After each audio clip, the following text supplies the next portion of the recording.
Now that we've finished another set, the press, we're starting our next set, the bench vise.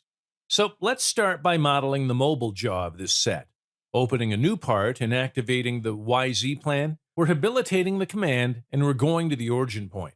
Starting from the x-axis, we're adding the measure of 20, and on the y-axis, we're adding 13. And we'll keep doing this until we reach our angled line.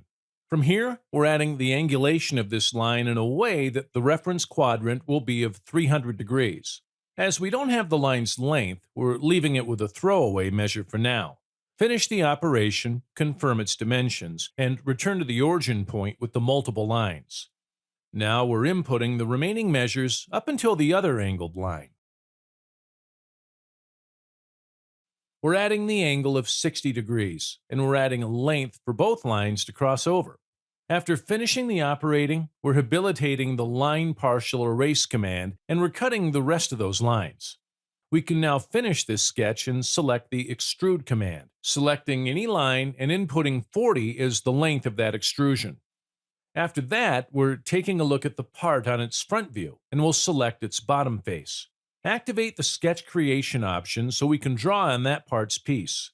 Habilitating the rectangle command, we're drawing two squares on the bottom part, 13 per 13.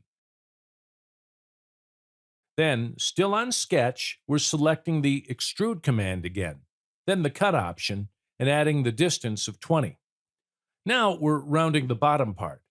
We'll habilitate the fillet command and select the four edges of this geometry that we'll be rounding, and adding the measure of 7 to the radius.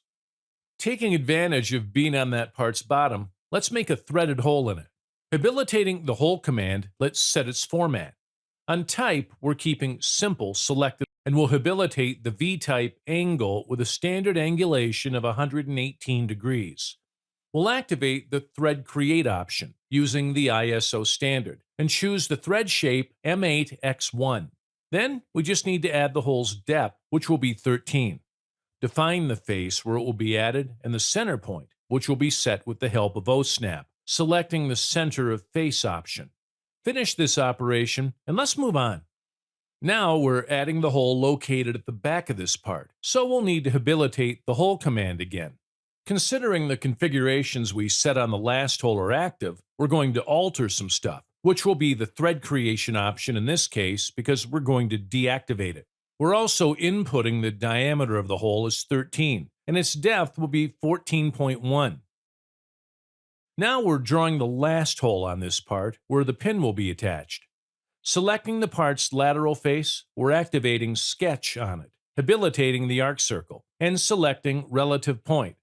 Using it as a reference on the upper right side, we're inputting the distance from this point to the center of the circle, 7 on the x-axis and 6.5 on the y-axis.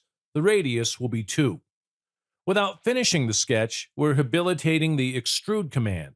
Remember to check if the cut option is already activated. If so, then all you need to do is set distance as 40 and click on OK.